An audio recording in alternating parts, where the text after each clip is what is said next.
tarifas que sufren los habitantes de Saltillo, que es una de las ciudades que ha experimentado la privatización del servicio desde hace ya varios años, una privatización que ha llevado no solo a este 44% de aumento en las tarifas, sino al 600% de aumento desde el inicio. Entonces tendremos todavía un mayor incremento y la sociedad civil a través de la COMDA, que es otra digamos, coalición de organizaciones que trabajan en el derecho humano al agua, ha mostrado en un informe específico sobre privatización todo lo que la privatización implica, y habían ciertas personas de Saltillo que nos decían o compramos los frijoles o pagamos el agua, ¿no? Estamos en una situación realmente muy complicada en relación, por ejemplo, con los efectos de la privatización. Y también recordarles que frente a esta situación y frente a la dificultad de acceder a la justicia, de la que ya hablaba Rodrigo Primni con mucho detalle, las organizaciones sociales mexicanas están dirigiéndose siempre más a tribunales éticos, no tanto a los tribunales tradicionales, que están siendo complicados como acceso, sino a tribunales éticos. Y es así como el Tribunal Latinoamericano del Agua, por ejemplo, ha recibido el mayor número de denuncias sobre violaciones relativas a agua y medio ambiente de parte de México en relación que de parte de cualquier otro país de la región. Entonces, eso nos muestra, obviamente, que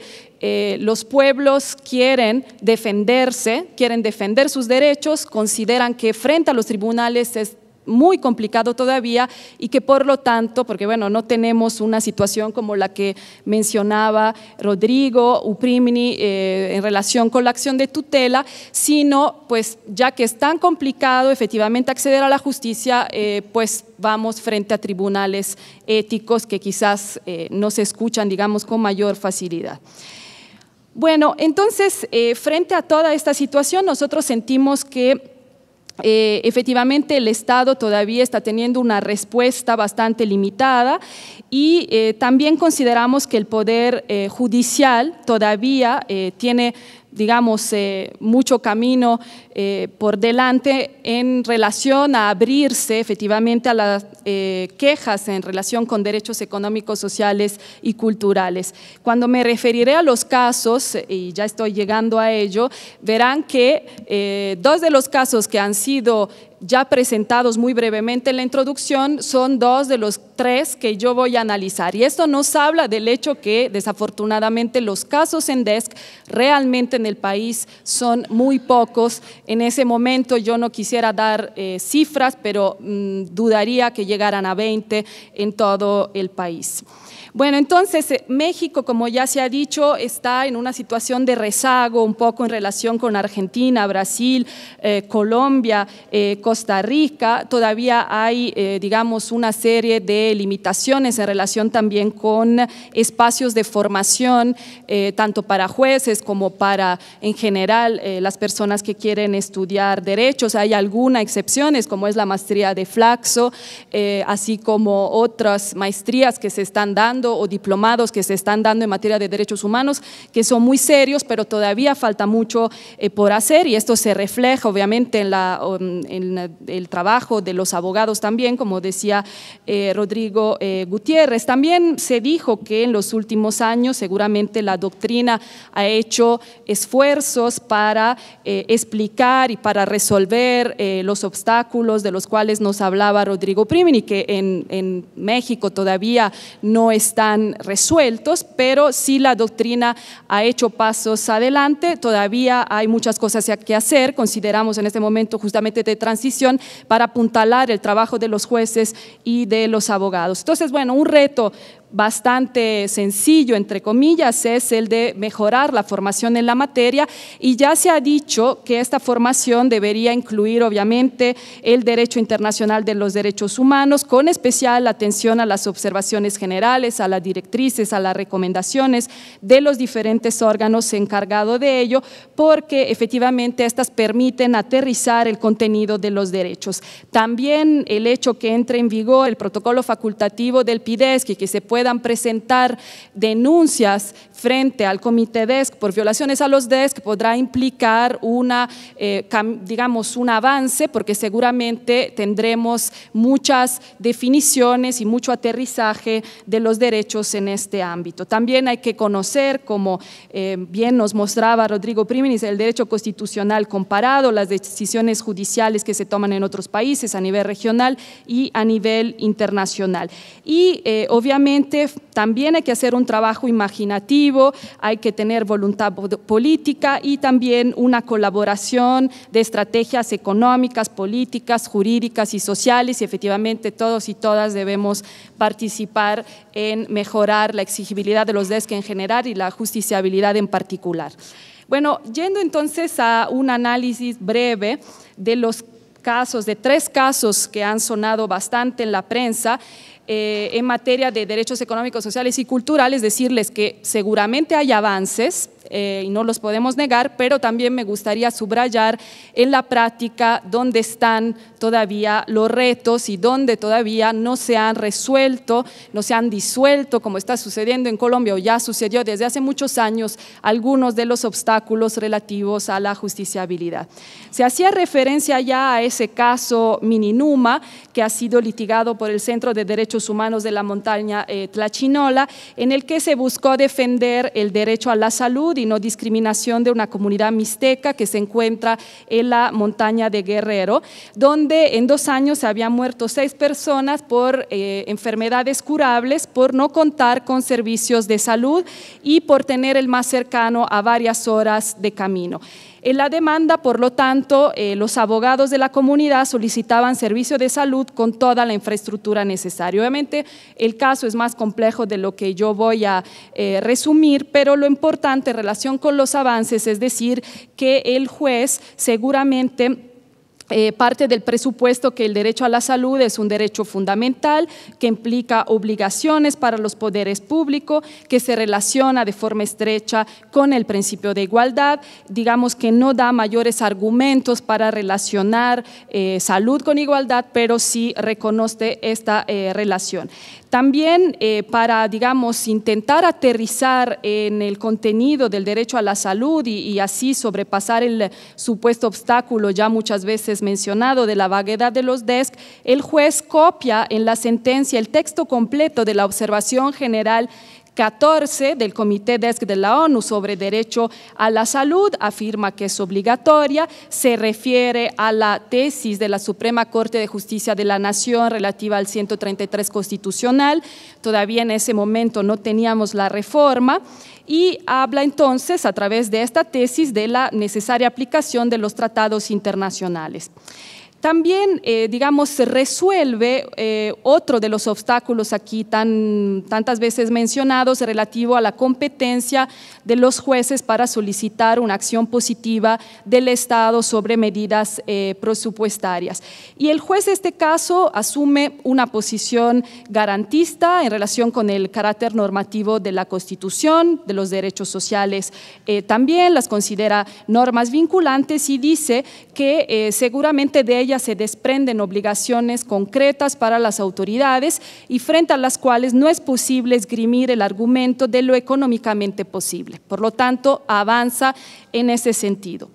¿Cuál es un poco el reto y lo que nos hubiera gustado, ya que estamos hablando de muy pocas sentencias en digamos, sobre ese tema, nos hubiera gustado que el juez hiciera? Seguramente un mayor ejercicio de argumentación e interpretación conforme, porque el juez copia, como dijimos, la observación general, resuelve a favor de la comunidad, pero no explica el camino que lo ha llevado a esa decisión favorable. Por lo tanto, muy difícil de alguna manera utilizar esta decisión para casos similares. Los quejosos además intentaron una representación colectiva como pueblo indígena, el juez la negó, pero al final, a través de la sentencia, pues logra que su decisión tenga un impacto colectivo. Entonces, bueno, estos son algunos elementos sobre los cuales todavía habría que profundizar y trabajar. Otro caso es el que efectivamente también ya se mencionó, el caso del derecho humano al agua en Valle Dorado, que es una colonia de Alpuyeca, Morelos, el juicio de amparo el 1967-2015. Y fue litigado por nuestra organización junto a un grupo de abogados. Aquí está Mercedes Iraíz sentada en el público, que ha trabajado en este caso. Está Rodrigo Gutiérrez también aquí, que ha trabajado en este caso, y al principio también Cristian Curtis nos ayudó. Entonces, bueno, un caso de agua que necesitó de un equipo que ni, digamos, para casos mayores hubiéramos imaginado necesidades mayores, porque aquí nada más se trataba del hecho que teníamos una comunidad que desde hace más de 10 años no contaba con el servicio de agua, no contaba con la infraestructura. Estaba sentada a las afueras, en realidad a 10 minutos, digamos, del centro de Alpuyeca, pero pues no contaba con el servicio. Entonces empezamos a trabajar este caso con el fin, en primer lugar, obviamente, de resolver el problema de la colonia, que es un problema premiante, una colonia muy pobre, y digamos el gasto para las pipas y para el agua de garrafones era muy alto para las personas de la colonia, y también buscamos sentar un precedente relativo al reconocimiento del derecho humano al agua. Tienen que considerar que este trabajo empezamos a hacerlo antes de la reforma constitucional y también antes de acercarnos a la reforma del artículo 4, que está ya a un paso de reconocer, digamos, el derecho humano al agua también en la Constitución. También en esta demanda se sostuvo la violación del derecho a un mínimo vital. Bueno, con el fin de facilitar la superación del obstáculo relativo al hecho que los jueces no tienen competencias para tomar decisiones relativas a los recursos, ya en la demanda los litigantes decidimos explicar que, digamos, la sentencia de amparo no necesariamente implicaría obligar a la autoridad responsable a instalar de manera inmediata la infraestructura. Entendimos el tema de la progresividad, no le pedimos a la autoridad mañana me tienes que instalar la infraestructura, pero sí pedimos que la autoridad incluyera en los plazos correspondientes a la colonia los programas ejecutivos y proyectos de financiamiento, y mientras tanto ofreciera a la zona pipas de agua gratuitas. ¿Qué sucedió con ese caso decidido el año pasado? La jueza reconoce, aplicando el 133 constitucional y no la reciente reforma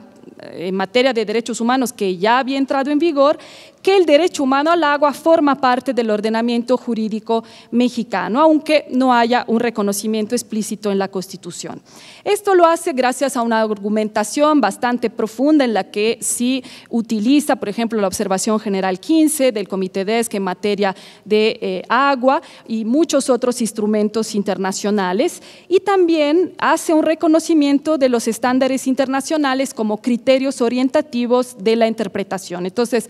pues abona a superar el obstáculo de la vaguedad de los DESC y argumenta su decisión, digamos, sobre la base de todo ello.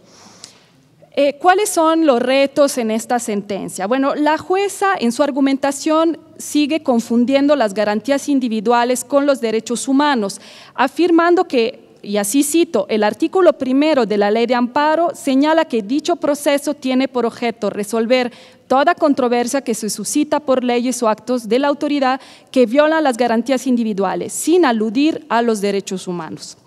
Esta afirmación obviamente es prueba una vez más de la confusión de la que hablaba Rodrigo Gutiérrez. Seguramente la reforma nos ayudará a resolverla, pero probablemente necesitaremos de un tiempo para asimilarla. Otro tema que, digamos,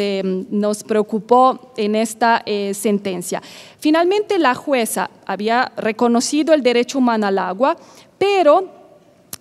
concede el amparo por el artículo 16 y no por violación al derecho humano al agua, sosteniendo que la quejosa debía haber demostrado de ser propietaria o posicionaria del predio en el que habita y en donde estaba solicitando el servicio. Esta decisión se puede discutir, digamos, a la luz del artículo 13 de la ley de amparo, pero también nos sorprendió porque, digamos, se decía por parte de la jueza, se reconocía que la quejosa era competente para reclamar un acto de autoridad que le fue notificado en su casa, pero negaba, digamos, que tuviera interés en relación a que le pusieran agua en esa misma casa. Entonces, bueno, desde además la perspectiva de los derechos humanos estaba poniendo un derecho patrimonial por encima de un derecho humano, como es el caso específico. Para terminar, que ya me comí todo el tiempo, nada más hacer una última referencia a una sentencia del año pasado también, 31 de enero de 2011,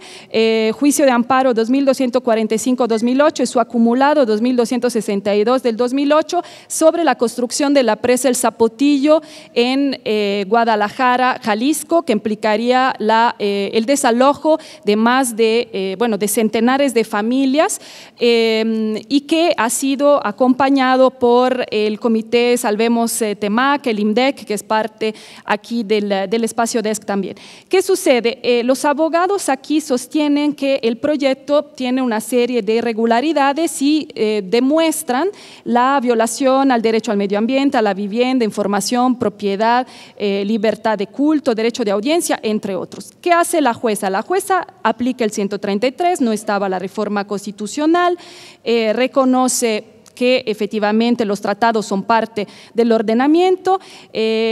hace una referencia explícita solo al derecho de propiedad para precisar que también los tratados en materia de derecho de propiedad a nivel internacional son parte del ordenamiento, pero el problema es que sostiene, refiriéndose a la jurisprudencia del segundo tribunal colegiado del sexto circuito, cuyo rubro es concepto de violación fundado hace necesario el estudio de los demás, analiza exclusivamente la violación de tres conceptos que están contenidos en los artículos 14, 16 y 27 constitucional, que como sabemos son muy recurridos, y deja totalmente de lado el análisis del derecho al medio ambiente, derecho a la vivienda y otros derechos sociales que eran parte de la demanda. Entonces, digamos que se pierde la oportunidad y la perdemos nosotros como ciudadanía para saber qué hubiera razonado y opinado la jueza en relación con la violación de estos derechos. Bueno, tenemos por lo tanto, según nosotros, más retos, seguramente uno también es la ley de amparo, de la que ya se hablaba, más reto que avances probablemente, pero consideramos que estos espacios son muy importantes para poder, resolver problemas y poder colaborar para la justiciabilidad de los DESC en el país.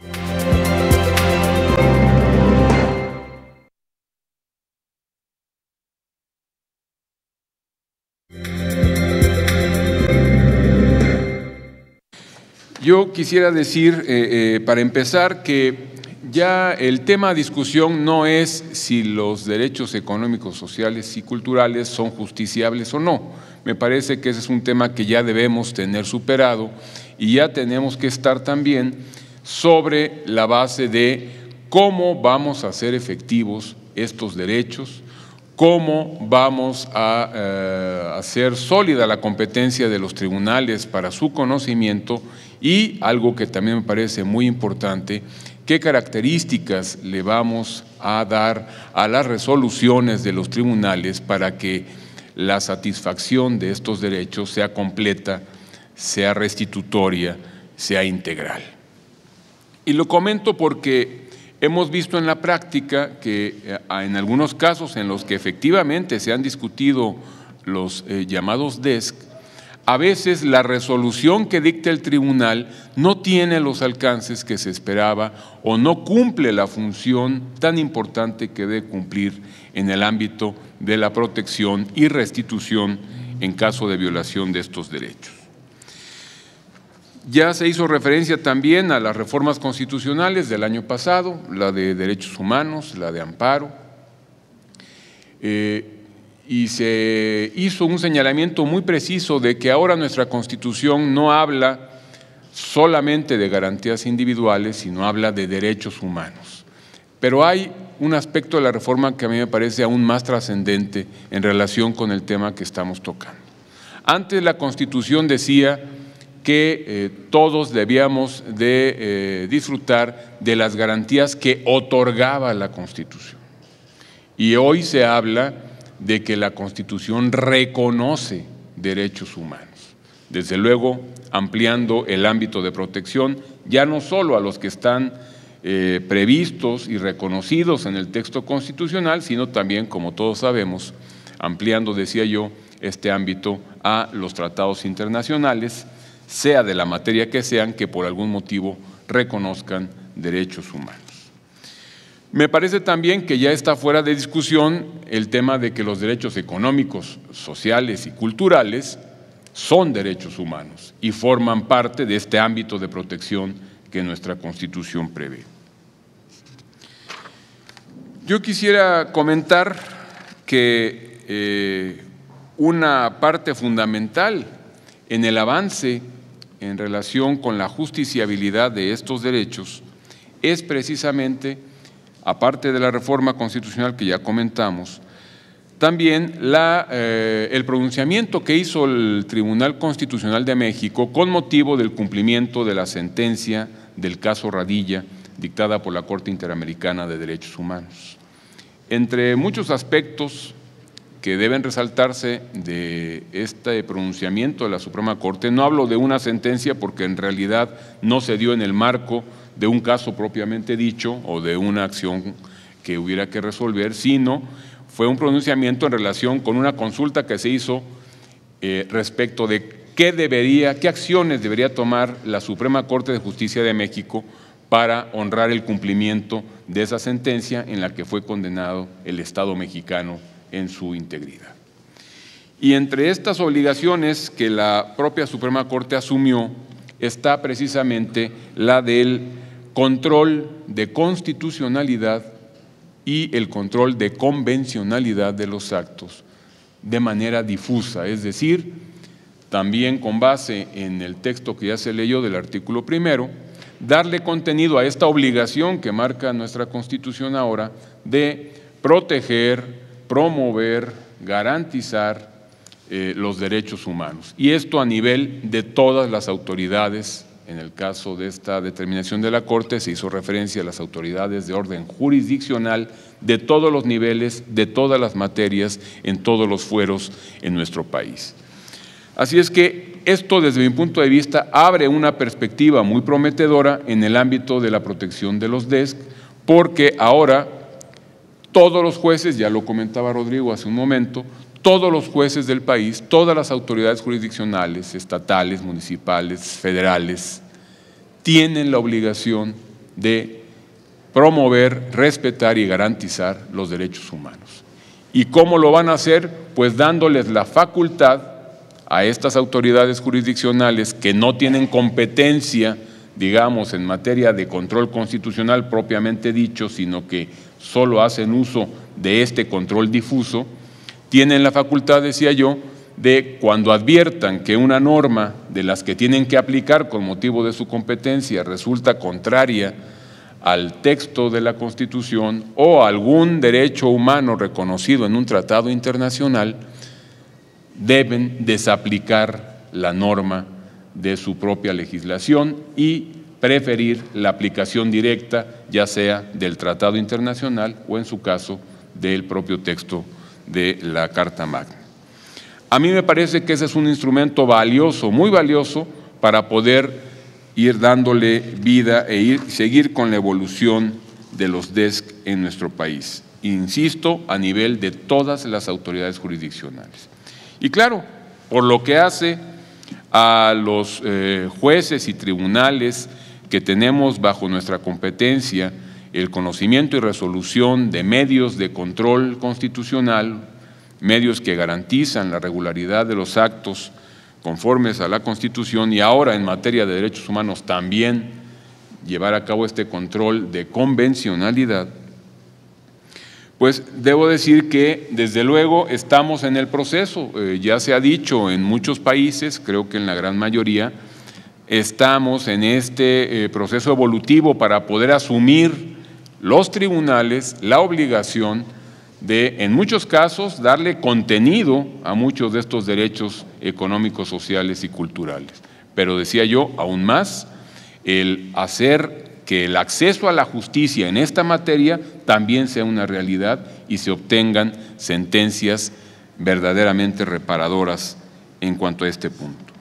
Yo quisiera comentar con ustedes muy brevemente algunos casos que ha resuelto esta Suprema Corte de Justicia de México, que claro, ya se ha comentado también, tal vez de manera desarticulada y tal vez con el punto de partida de protección de derechos civiles o políticos, se ha tocado el tema de algún derecho social y también de alguna forma se han adelantado algunas ideas que pudieran servir de base para seguir bordando sobre estas mismas y tener en un futuro próximo pues todo un sistema de jurisprudencia en relación con estos derechos. Les hago referencia rápidamente y de manera muy concisa a algunos precedentes. En relación con el derecho a la salud, esta Suprema Corte se ha pronunciado en varias ocasiones. No tocaré ya los temas, los casos paradigmáticos que ya se han hecho referencia, el caso de Guerrero, el caso de Morelos y algún otro. Les hablo de estos precedentes que ha resuelto la Corte en donde hay algún pronunciamiento que me parece tiene relación con el tema que nos ocupa. En caso de derecho a la salud, esta Suprema Corte determinó que el derecho a la protección de la salud previsto en el artículo 4 constitucional tiene, entre otras finalidades, la de garantizar el disfrute de servicios de salud y de asistencia social que satisfagan las necesidades de la población y que, por servicios de salud, se entienden las acciones dirigidas a proteger, promover y restaurar la salud de la persona y de la colectividad. En algún otro caso, se estableció también en relación con la recepción de medicamentos básicos para el tratamiento de una enfermedad específica, se dijo que el derecho de protección a la salud comprende la recepción de los medicamentos básicos para el tratamiento de una enfermedad como parte integrante del servicio básico de salud consistente en la atención médica, que en su actividad curativa significa el proporcionar un tratamiento oportuno al enfermo, lo que incluye desde luego la aplicación de los medicamentos básicos correspondientes conforme al cuadro básico de insumos del sector salud. Se agregó que de esta manera no puede obstar a lo anterior el que los medicamentos se hayan descubierto recientemente y que existan otras enfermedades que merezcan igual o mayor atención por parte del sector salud, pues estas son cuestiones ajenas al derecho del individuo de recibir los medicamentos necesarios para el tratamiento de su enfermedad. En otro tópico también, dentro de este tema de derecho a la salud, se tocó el punto de los trasplantes de órganos entre vivos. Estas legislaciones que se analizaron en estos precedentes no necesariamente están vigentes en la actualidad, pudiera ser que algunas ya hubieran sufrido alguna modificación, pero cuando este asunto se resolvió, se autorizaba únicamente el trasplante de órganos entre personas cuando éstas se encontraban relacionadas por parentesco, por consanguinidad, por afinidad o civil, matrimonio o concubinato. Y la justificación de esta limitante se decía que era evitar la comercialización de órganos. El Pleno de esta Suprema Corte en ese asunto consideró que esa limitación no es indispensable para alcanzar los objetivos, ya que el propio sistema jurídico prevé otras medidas tendientes a evitar que se comercie con los órganos o bien que exista ánimo de lucro en un acto de donación. Y aunque la existencia de una relación de parentesco, matrimonio o concubinato permite presumir que una persona, ante la carencia de salud e incluso el peligro de que su familiar, cónyuge o concubino pierda la vida, le done un órgano movido por un ánimo altruista de solidaridad o afecto, Es un hecho notorio, se dijo en esa resolución, que no solo en este tipo de relaciones familiares se presenta el ánimo de solidaridad y desinterés, sino también entre quienes se profesan amistad y aún entre desconocidos. Por tanto, se resolvió que cualquier persona que se sujete a los estrictos controles técnicos que establece la Ley General de Salud y tenga compatibilidad aceptable con el receptor, sin que se vea afectada su salud y motivado por su ánimo de altruismo y solidaridad, podría de manera libre donar gratuitamente un órgano sin desdoro de los fines perseguidos por el legislador y por el precepto constitucional en cita. En otro asunto relacionado con un tema de reasignación de sexo a una persona que optó por este cambio de sexo, se dijo que el derecho a la salud implica también la obtención de un determinado bienestar general integrado por el estado físico, mental, emocional y social de la persona, y se